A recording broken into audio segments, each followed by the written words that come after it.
નમસ્કાર વિદ્યાર્થી મિત્રો, આપણે આજે યુનિટ 1 ટેસ્ટ ઓફ ઇન્ડિયામાં એક્ટિવિટીઝ 4 એમાં રીડ ધ સ્ટોરી એટલે એક સ્ટોરી વાર્તા છે. એ વાર્તા આપણને સાંભળવી છે અને એનું ટ્રાન્સલેશન પણ સાથે કરવાનું છે. હવે ટેસ્ટ ધ વેસ્ટ એટલે નકામી વસ્તુઓ ચાખો. The Maharaja of Travancore ordered a huge dinner એટલે ટ્રાવનકોરના મહારાજાએ એક મોટા રાત્રિ ભોજની સૂચના આપી. That was for many important guest એટલે જે એમણે મહારાજા ટ્રાવનકોરે જે એટલે ડિનરની સૂચના આપી હતી એ ડિનરની સૂચના ખૂબ જ અગત્યના મહેમાનો માટે હતી. So the Maharaja personally came to the kitchen એટલા માટે રાજા પોતે રસોડામાં ગયા. He wanted best dishes for the guest એટલે તે તેમના મહેમાનો માટે સૌથી ઉત્તમ પ્રકારની વાનગીઓ એમને જોતી હતી. ધ કુક વોઝ બીજી એટલે વ્યસ્ત with his work when the Maharaja came એટલે જ્યારે રાજા કિચનમાં આવ્યા ત્યારે જે રસોઈયો હતો એ રસોઈયો ખૂબ જ વ્યસ્ત હતો એટલે તે પોતાના કામમાં વ્યસ્ત હતો. Cook welcome my lord, I am happy to C you hear એટલે કુક એટલે રસોઈયો કહે છે. વેલકમ એટલે સ્વાગત છે મહારાજ. માય લોર્ડ એટલે મહારાજ. વેલકમ માય લોર્ડ એટલે સ્વાગત છે મહારાજ. I am happy to see your here એટલે તમને અહીં જોઈને મને આનંદ થાય છે. કિંગ એટલે રાજા. King said your dishes smell really good. Smell એટલે સુવાસ એટલે રાજા કહે છે કે તમારી વાનગીઓની ખરેખર સરસ સુવાસ આવે છે. Cook sad thank you your majesty એટલે મહારાજા. હવે જે રસોઈયો છે એ રસોઈયો કહે છે તમારો આભાર મહારાજ. કિંગ હવે રાજા ફરીથી કહે છે. King pointing to the scraps in the basket what is there in the basket એટલે જે રાજા છે એ રાજા ટોપલીમાં વધેલી વસ્તુઓ તરફ નિર્દેશ કરતા કહે છે. Vote is there in the basket એટલે ટોપલીમાં શું છે. કુક હવે ફરીથી રસોઈયો કહે છે. ડેટ ઇઝ વેજીટેબલ વેસ્ટ એટલે તે નકામી શાકભાજીઓ છે. યોર મેજેસ્ટી એટલે મહારાજ તેઓ નકામી શાકભાજી છે. આઈ વિલ થ્રો એટલે ફેંકવું. આઈ વિલ થ્રો ઇટ અવે એટલે હું તે ફેંકી દઈશ. કિંગ હવે રાજા ફરીથી કહે છે. No you can not waste all the vegetable find a way to use them એટલે રાજા કહે છે કે ના તમે બધા શાકભાજીનો બગાડ ના કરી શકો, તેમનો ઉપયોગ કરવાની રીત શોધી કાઢો. કુક હવે રસોઈયો કહે છે. શ્યોરલી આઈ વિલ એટલે રસોઈયો કહે છે કે ચોક્કસ હું શોધી કાઢીશ. Then the king left the kitchen એટલે રાજા રસોડામાંથી બહાર ગયા.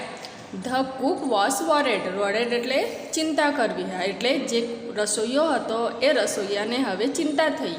હી started at the scrap and started thinking એટલે હવે તે વધેલા શાકભાજી તરફ એકટસે જોઈ રહ્યો અને વિચારવા લાગ્યો. થિંકિંગ એટલે વિચારવું.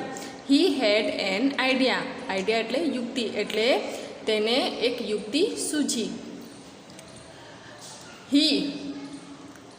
હી ફર્સ્ટ વોશેડ ધ વેજીટેબલ એટલે તેણે પહેલાં શાકભાજી ધોયા. Then he cut the some fresh coconut green he cut the vegetable into long strip એટલે તેને પહેલાં શું કરી શાકભાજીઓને લાંબા ટુકડા કાપ્યા. He put them in a big pot એટલે વાસણ અને તે એક મોટા વાસણમાં નાખ્યા. હી સ્ટાર્ટેડ ટુ કુક અને તેને શું કરવા લાગ્યો? રાંધવા લાગ્યો. He ground some fresh coconut green chillies and garlic together એટલે પછી તેને ground ground some fresh coconut, અને એટલે તેણે પછી શું કર્યું, તાજું ટોપરું, ગ્રીન ચીલીસ એટલે લીલા મરચાં, એન્ડ ગાર્લિક એટલે લસણનું મિશ્રણ વાટ્યું. He added this paste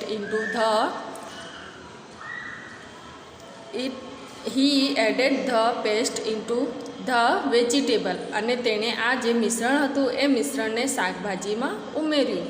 he then added salt too, અને પછી તેણે મીઠું પણ ઉમેર્યું. He added some whipped curd to the curry, whipped card એટલે ફેણેલું દહીં, અને પછી તેને કઢીમાં થોડું ફીણેલું દહીં પણ ઉમેર્યું. He also powdered a few spoonfuls of coconut oil, અને પછી તેણે ચમચીઓ ભરીને ટોપરાનું તેલ પણ રેડ્યું. He then decorated the dish with curry leaves, અને પછી તેણે મીઠા લીમડા વડે વાનગીને શણગારી. The new dish was ready, અને હવે જે નવી વાનગી એ તૈયાર હતી. He served the dish to the guest, અને તે મહેમાનોને વાનગી પીરસી. Everyone liked it very much, અને એ વાનગી બધાને ખૂબ જ પસંદ આવી. The guest what is the name of the dish, એટલે જે મહેમાન આવ્યા હતા એમાંના એક મહેમાને પૂછ્યું કે what is the name of the dish, એટલે વાનગીનું નામ શું છે. ધ કુક વોઝ કન્ફ્યુઝ, એટલે જે રસોઈયો હતો એ ગૂંચવાઈ ગયો. Cook said the name of the dish is aviyal, એટલે જે રસોઈયો હતો એ રસોઈયાએ પહેલો જે ડીશ હતું એ ડીશનું નામ અવિયલ કીધું, એટલે વાનગીનું નામ અવિયલ છે. Avial become famous all over Kerala, હવે જે અવિયલ છે એ અવિયલ સમગ્ર કેરળમાં પ્રખ્યાત થયો. એન્ડ જસ્ટ ઇમેજિન એટલે કલ્પના કરવી, અને કલ્પના તો કરો, it all came from a basket of waste, એટલે કે કલ્પના તો કરો કે તે વધેલી વસ્તુઓની ટોપલીમાંથી આવ્યું હતું. Do you know who the cook was, તમને ખબર છે કે તે રસોઈયો કોણ હતો.